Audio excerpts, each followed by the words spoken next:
Welcome back my fellow Dragon Riders to the Triple S Variety channel. I'm your host Triple S, and in this video I'll be breaking down and explaining the opening credits for the second season of House of the Dragon. Yes, just the opening. I decided to split this off into its own video and break down the rest of the episode in another video that I'll be releasing later. Now let's begin. With the death of Viserys Targaryen I in Season 1, the opening credits have been changed from being based around his miniature model of all Valyria to an elaborate embroidery, which makes me think of Queen Helaena Targaryen, since she does a lot of embroidering. This embroidery depicts various moments throughout Targaryen history, starting with what appears to be the creation of dragons. These two figures might be blood mages performing blood magic and combining parts of various creatures together. The result is a creature with a tail resembling that of a lion, a body with both fore and hind legs, a head that could either be human or just has silver Valyrian hair, and finally wings of fire. The theory that Valyrians used other creatures to create dragons isn't a new thing, as in the World of Ice and Fire, an IRL book representing an in-universe book written by Maester Yandel, he states, in Septim Baths, Dragons, Worms and Wyverns, he speculated that the Blood Mages of Valyria used wyvern stock to create dragons. Though the Blood Mages were alleged to have experimented mightily with their unnatural art, this claim is considered far-fetched by most Maesters. Among them, Maester Vanyon's Against the Unnatural contains certain proofs of dragons having existed in Westeros even in the earliest days, before Valyria rose to power. Also, in A Feast for Crows, Book 4 of A Song of Ice and Fire, the kindly man tells Arya Stark about the fireworms of Valyria. Some say they are akin to dragons, for worms breathe fire too.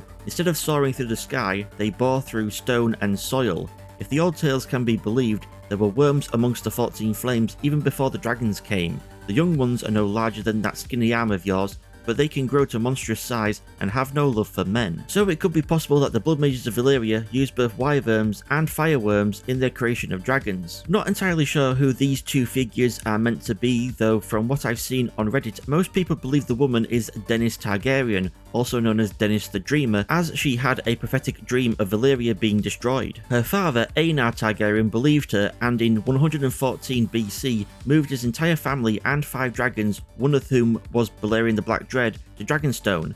Rival dragon lords viewed the Targaryens leaving Valyria as cowardice, but 12 years later, 102 BC, the doom came to Valyria, leaving the Targaryens as the last surviving dragon lords. We then see the doom of Valyria, Aegon the Conqueror flying with his sister wives Rhaenys and Visenya on their dragons, Balerion the Black Dread ridden by Aegon, Meraxes ridden by Rhaenys, and Vhagar ridden by Visenya. Yes, the very same Vhagar in this show who was the mount of Daemon Targaryen's wife Laena Velaryon until Laena died and was then claimed by Aemon Targaryen, son of Viserys Targaryen I and Alicent Hightower. The sister wife of Aegon the Conqueror, Queen Rhaenys Targaryen, is not the same character as the Princess Rhaenys Targaryen in this show, however. We then see what appears to be the burning of Harrenhal, though it shows 2 dragons engulfing the castle in flames, one green, one black.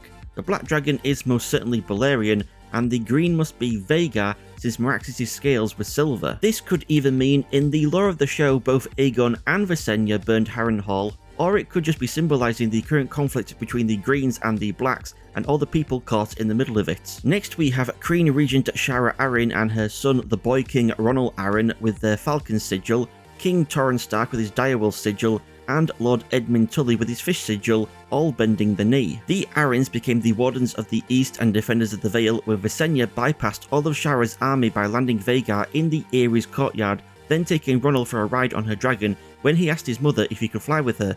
This led to him being nicknamed the King Who Flew. The Starks became the Wardens of the North, and now Lord Torrhen Stark thereafter became known as the King Who Knelt, and Lord Edmund Tully was named Lord Paramount of the Trident for siding with Aegon the Conqueror against Harrenhal, King of the Isles and the Rivers, whose seat was Harrenhal. After the crowning of Aegon as Lord of the Seven Kingdoms and the resigning of Orys Baratheon, rumoured half-bastard brother of Aegon, Lord of Storm's End and Lord Paramount of the Stormlands, as Aegon's hand, Edmund took up the role for 2 years before resigning himself. Lord Ronald Arryn also ended up marrying one of Torrhen Stark's daughters due to an arrangement by Rhaenys in an attempt to knit the new Seven Kingdoms together, though Lord Torrhen Stark was unhappy with the match and his sons didn't attend their sister's wedding. The figure we then see sat on the Iron Throne with a spike through their neck and bleeding from their wrists is that of Maegor Targaryen I, more commonly known as Maegor the Cruel. A son of Aegon the Conqueror from Visenya, he forcibly took the throne after Aenys Targaryen I, son of Aegon from Rhaenys, died even though the crown should have passed to Aenys' son Aegon,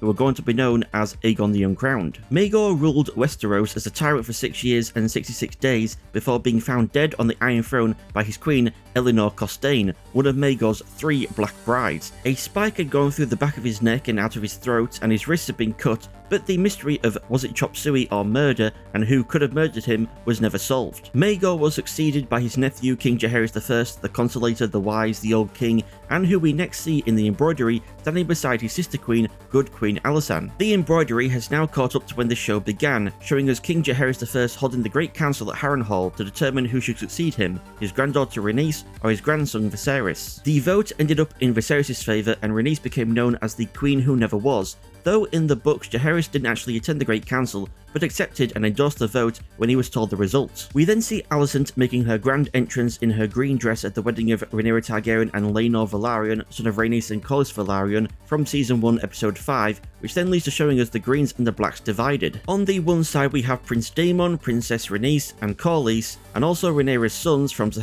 Strong, Selena Velaryon, Jacaerys, Lucerys, and Joffrey. And on the other we have Sir Otto Hightower, father of Dowager Queen Alicent and hand of the king to Aegon II, Sir Criston Cole, Lord Commander of the Kingsguard, Prince Aemond, Aegon II, and his sister queen Helaena. Next we see both Aegon Targaryen II and Rhaenyra Targaryen I crowned, Aegon on the Iron Throne and Rhaenyra on the Dragonstone Throne. While the hand beneath Rhaenyra is reaching towards 3 dragons, 2 of whom I assume are Syrax, Rhaenyra's dragon, and Caraxes, Daemon's dragon, also known as the Bloodworm. I'm however not sure which dragon the third could be. The hand on Aegon's side however appears to be reaching towards 5 black shapes which to me look more like birds than dragons. Could they possibly be ravens? And taking into account the saying dark wings, dark words, could these 5 ravens then represent 5 deaths yet to come for the Greens? Finally, we see the most recent major event to happen in Targaryen history, the death of Rhaenyra's son Lucerys Velaryon and his dragon Arrax at the jaws of Vhagar, being ridden by Aemond One-Eye Targaryen. Thank you all so much for tuning into the Triple S Variety channel. To not miss a video, be sure to subscribe,